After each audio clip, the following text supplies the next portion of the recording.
रेनू की कहानी। रेनू की शादी हुए 5 साल हो गए थे। उसके पति थोड़ा कम बोलते थे पर बड़े सुशील और संस्कारी थे। माता पिता जैसे सास ससुर और एक छोटी सी ननद और एक नन्ही सी परी भरा पूरा परिवार था। दिन खुशी से बीत रहे थे। आज रेनू बीते दिनों को लेकर बैठी थी। कैसे उसके पिताजी ने बिना मांगे 30 लाख रुपए अपने दामाद के नाम कर दिए जिससे उसकी बेटी खुश रहे। कैसे उसके माता पिता ने बड़ी धूमधाम से उसकी शादी की, बहुत ही आनंदमय तरीके से रेनू का विवाह हुआ था। खैर बात ये नहीं थी, बात तो ये थी कि रेनू के बड़े भाई ने अपने माता पिता को घर से निकाल दिया था क्योंकि पैसे तो उनके पास बचे नहीं थे। जितने थे उन्होंने रेनू की शादी में लगा दिए थे। फिर भला बच्चे माँ बाप को क्यों रखने लगे। रेनू के माता पिता एक मंदिर में रुके थे। रेनू आज उनसे मिलने के आई थी और बड़ी उदास रहने लगी थी। आखिर लड़की थी, अपने माता पिता के लिए कैसे दुख नहीं होता। कितने नाजों से पाला था। उसके पिताजी ने बिल्कुल अपनी गुड़िया बनाकर रखा था। आज वही माता पिता ने मंदिर के किसी कोने में भूखे प्यासे पड़े थे। रेनू अपने पति से बात करना चाहती थी। वो अपने माता पिता को घर ले आए पर वहाँ हिम्मत नहीं कर पा रही थी क्योंकि उसके पति कम बोलते थे, अधिकतर चुप रहते थे। जैसे तैसे रात हुई और रेनू के पति व पूरा परिवार खाने के टेबल पर बैठा था। रेनू की आंखें सहमी थी। उसने डरते हुए अपने पति से कहा, सुनिए जी, भैया भाभी ने मम्मी पापा को घर से निकाल दिया है। वो मंदिर में पड़े हैं। आप कहे तो उनको घर ले आऊं। रेनू के पति ने कुछ नहीं कहा और खाना खत्म करके अपने कमरे में चला गया। सब लोग अभी तक खाना खा रहे थे पर रेनू के मुख से एक निवाला भी नहीं उतरा था।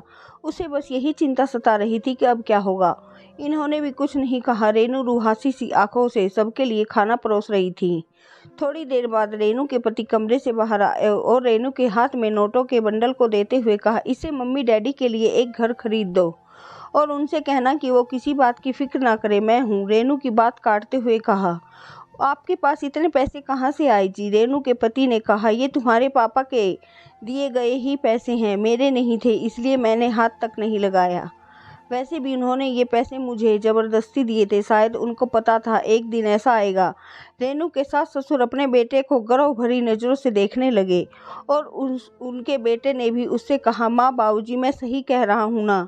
उसके माँ बाबूजी ने कहा, बड़ा नेक ख्याल है बेटा, हम तुम्हें बचपन से जानते हैं। तुझे पता है अगर बहू अपने माता पिता को घर ले आई तो उनके माता पिता शर्म से सर नहीं उठा पाएंगे कि बेटी के घर में रह रहे और जी नहीं पाएंगे। इसलिए तुमने अलग घर दिलाने का फैसला किया है। और सही रही बात इस दहेज के पैसे की, तो हमें कभी इसकी ज़रूरत नहीं पड़ी क्योंकि तुमने कभी हमें किसी चीज़ की कमी होने नहीं दी। खुश रहो बेटा, कहकर रेनू और उसके पति को छोड़कर सब सोने चले गए। रेनू के पति ने फिर कहा, अगर और तुम्हें पैसों की ज़रूरत हो तो मुझे बताना और अपने माता पिता को बिल्कुल मत बताना घर खरीदने को पैसे कहाँ से आए। कुछ भी बहाना बना देना वरना वो अपने दिल में कोसते रहेंगे। चलो अच्छा, अब मैं सोने जा रहा हूँ, मुझे सुबह दफ्तर जाना है। रेनू का पति कमरे में चला गया और रेनू खुद को कोसने लगी। मन ही मन ना जाने उससे क्या क्या सोच लिया था।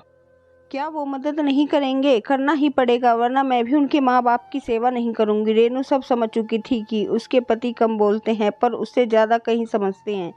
रेनू उठी और अपने पति के पास गई, माफ़ी मांगने लगी। उससे अपने पति को सब बता दिया। उसके पति ने कहा, कोई बात नहीं, होता तुम्हारी जगह मैं भी होता तो यही सोचता। रेनू की खुशी का कोई ठिकाना नहीं था। एक तरफ उसके माँ बाप की परेशानी दूर, दूसरी तरफ उसके पति ने माफ़ कर दिया। रेनू ने खुश होते हुए और शर्माते हुए अपने पति को कहा, मैं आपको गले लगा लूँ। उसके पति ने अट्ठास करते हुए कहा, मुझे अपने कपड़े गंदे नहीं करने। और दोनों हंसने लगे और शायद रेनू को अपने कम बोलने वाले पति का ज़्यादा प्यार समझ